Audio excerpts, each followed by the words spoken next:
The attack last year on the Nord Stream pipelines and the ease with which it was seemingly done serves as a reminder that all the infrastructure in the North Sea is currently at risk. And today comes a report from the Nordic broadcasters that the Kremlin has plans to hit wind farms and communication cables if the war were to spread. The public broadcasters in Denmark, Norway, Sweden, Finland believe Russia has developed a fleet of vessels like these disguised as fishing trawlers and research vessels which carry underwater surveillance equipment and are mapping key sites for possible sabotage. Our reporter Nikki Schiller has been taking a look. These allegations come in an investigation by public broadcasters in Norway, Denmark, Sweden and Finland. The first is being broadcast today, called Putin's Shadow War. Now, they allege that Russia has a fleet of vessels that are disguised as fishing trawlers and research vessels that actually carry underwater surveillance equipment and are being used to map possible sites for sabotage if the conflict with the West increases. Now, one of the vessels that they tracked was the Admiral Vladimirsky. Now, they allege that it is a Russian spy ship. Officially, it is a research vessel, but they tracked a route you can see here in red, where they say it passed at least 7 offshore wind farms, both in the UK and off Denmark. Now, when DR's reporter caught up with the vessel in a small boat, this is what happened. As we've been told by the source, I can see crew members walking around on the deck. I think they're watching us. There's 2 men staring at us. Wow, they're looking at us. This is really a strange situation, almost a tense situation. They're looking at us. He then went on to see this masked individual carrying what appears to be a military assault rifle.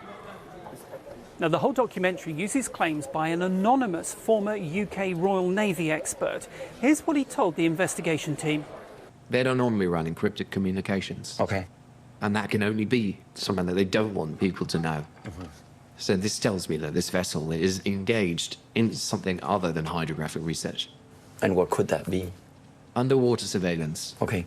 Cables, pipelines, topography as well, so mapping the seabed.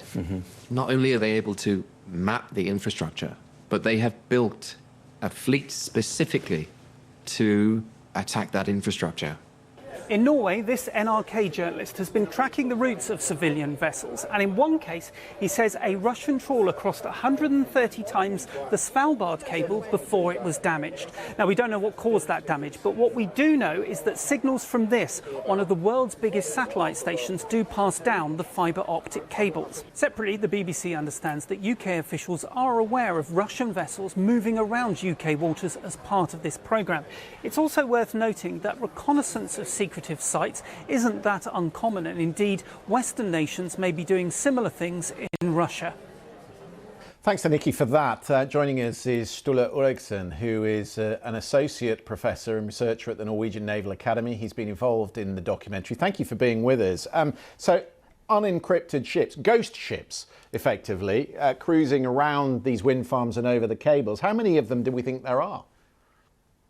Well, of the officially owned Russian ships, it might be 50 perhaps, but then it might be much more.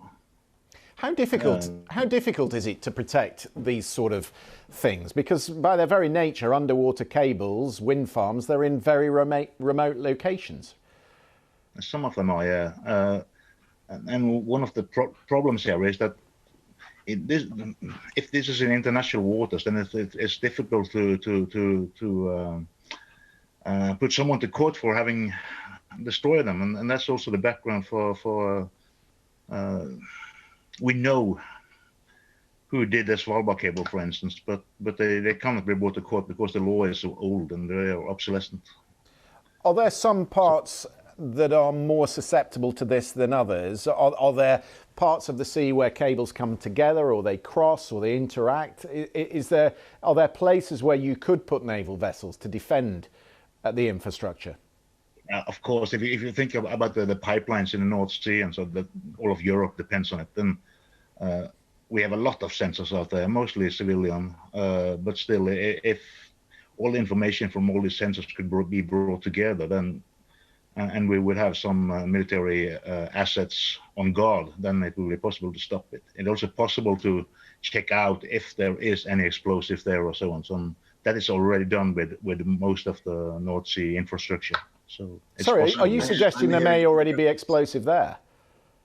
No, that was what we feared after Nord Stream. But then in Norway in particular, there was a cooperation between civilian companies and the military, and then they used underwater drones to photograph all over these 8,800 kilometers, and it was done in a couple of months. Yeah. Okay. And so, just in terms of what the Nordic countries are doing, how serious do you take the threat? Because obviously, we know at the moment that Russia doesn't have many boundaries.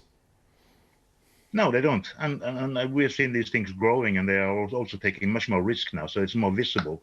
It's been going on for a while, and it's increased since 2014. But it's much broader than this as well. It's about pushing Russian sailors into European shipping companies. Some Norwegian-owned vessels, for instance, are sailing with exclusive Russian crew. Why? So there's a lot of activity. Some of it, I think, is espionage. They are going after our technology and so on. But other things are like positioning. They want to be ready if a crisis should be more severe between the West and Russia. And of course, if a war should break out, this will be. It will obviously hurt us if both pipelines and internet cables are destroyed early in a war. Yeah, just very quickly, I've just got about 40 seconds left. Have you had any response today from the Kremlin to these reports? No, it's the Russian ambassador to Norway. He was out, and of course he claimed complete innocence. But well, something that to watch. was as expected. Indeed so. Sturla Eriksson, nice to see you. Thank you very much for coming on the programme. Should just say as well, plenty more on that report on the BBC website, which is worth looking at.